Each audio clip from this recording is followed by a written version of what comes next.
Romance anime finales are sort of a solved problem at this point.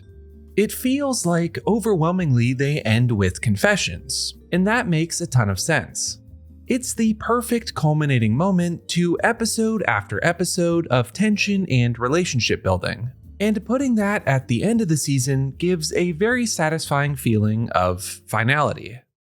I made friends with the second prettiest girl in my class, took a markedly different approach to its last episode, and really its pacing in general across the season. Maki and Umi get together quite quickly, with Umi's confession in episode 5 and Maki's reciprocation in episode 10. That second confession comes at a particularly interesting time too. 2 episodes left after becoming a couple could easily put this anime in an awkward spot. You can't really introduce any big new plot points, and the main crux of the season has been resolved already. It seems ripe for filler, and honestly, the penultimate episode did feel that way. The story beats were more episodic, and it was more just a showcase for Umi and Maki to lovingly stumble through the first steps of a relationship. And that gets a complete free pass. We've been waiting for this for the first 10 episodes, so 24 minutes of the two of them being sweet and loving was more than welcome. The finale, though, seemed in more of a precarious position. Another episode of lovey-dovey filler would be fine, but it wouldn't really feel like a conclusion. And if for some reason this never gets a second season, it would be a shame to have it peter out like that. Well, that's not what happened. Second Prettiest Girl's finale was not more of the same. In fact, I think it absolutely nailed it, in such a way that it even starts to question why the confession model is the standard at all. In the sense that it checks every box you could want from a season's close, this is a perfect romance anime finale. So, what does it do so right? And how does this reframe what a romance finale should be in the first place?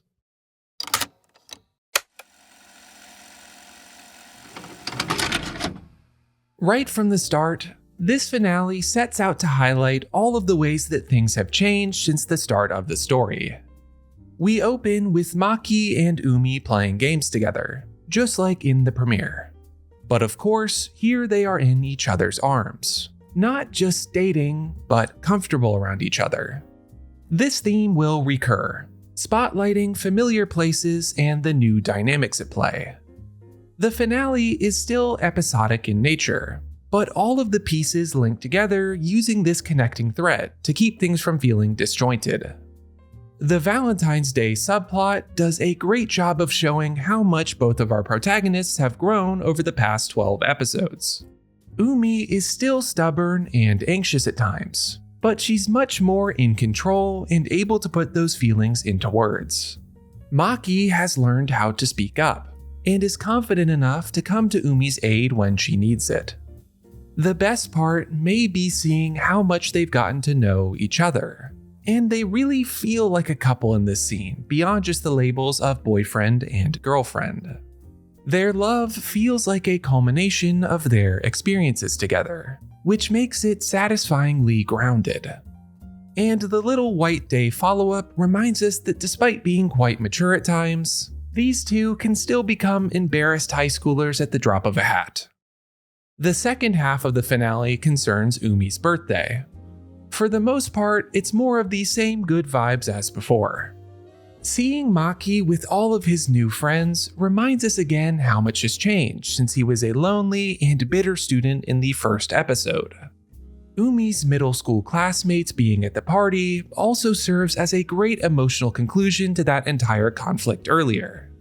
Maki's present does a great job of demonstrating how much he cares about Umi, and how willing he is to be open with that love now. It's a great contrast to how much he buried his emotions all through the season prior. Again, all we're seeing is how much things have changed, but not in an all-in-your-face way, or a sentimental flashback fest. These are new story beats that frame all that has passed. Okay, let's pull back for a second. Everything I've detailed so far is not the perfect romance finale. It's nice to watch, but isn't necessarily conclusive. Like, imagine if it ended after Maki gave the hairpin, in a glorified fade-out. That's fine, I guess. But it's what happens after this moment that is where the real magic of this finale lies. First up is a twinge of intrigue.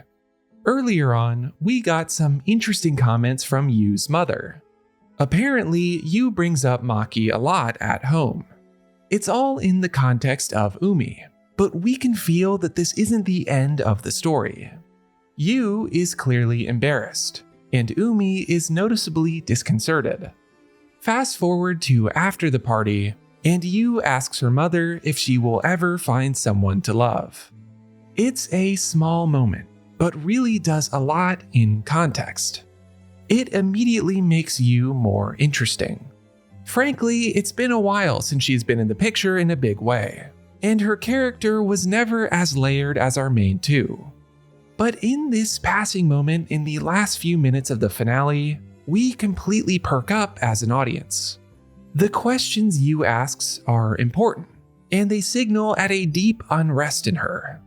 The way she gazes at Umi and Maki during the birthday is an intriguing break from what we have come to expect. And then, on a more practical level, this scene is a clear answer to what a second season of this show could have as an emotional core. Umi and Maki may be the backbone of this series, but giving Yu depth and romance of her own would be the perfect escape valve from it ever becoming overly samey in a potential second season. All of this happens in less than a minute, but I found it super valuable in making me go, oh, yeah, that would be interesting to see. And then we have the final scene, and it's just awesome. Our pair walks past a cherry tree on the way home. Maki wants to thank Umi for everything she has done over the past year. As the petals fall around them, he talks about how sad and afraid he used to be. When you have no one in your life, the passing of time feels like a constant reminder of your loneliness. Umi is not just the person he loves. She is his friend, and the person that helped him escape that depression. This isn't a confession in the sense that Maki is asking her out. It's a moment of honesty and appreciation between them. That's what I love so much about this as a closing moment to a season. By having Maki and Umi be in a relationship already, it strips away any conventions and makes this a moment just about the emotions. A confession is a tense and uncertain experience until the very last moment. This is a celebration of what these lovers have built between each other, comfortable and reassuring. Things will change, it's inevitable, but the love that these two have for each other doesn't have to. And then they walk home, and it's over. I made friends with the second prettiest girl in my class had such an awesome finale because it strove for celebration over the usual drama. Every moment of it was a demonstration of all of the things that have changed in the characters' lives, all the good that has come out of the ups and downs of the season. It was a lively and moving finale without being unfocused, and even managed a little stab of what could be to come. And then the very last scene was the perfect culminating moment to Maki and Umi's relationship. A beautiful reminder of what it means to love and support someone else. It's satisfying without being overly sentimental, and just leaves a good taste in your mouth. That's deceptively hard to pull off, the final feather in the cap of a really good romance story. And that ends today's episode of Love and Anime. If you enjoyed the video and like video essays about romance, anime, and romance anime, liking and subscribing helps a ton, as does hitting the hype button on the mobile app. I'm Slam Anime, and I'll see you next time.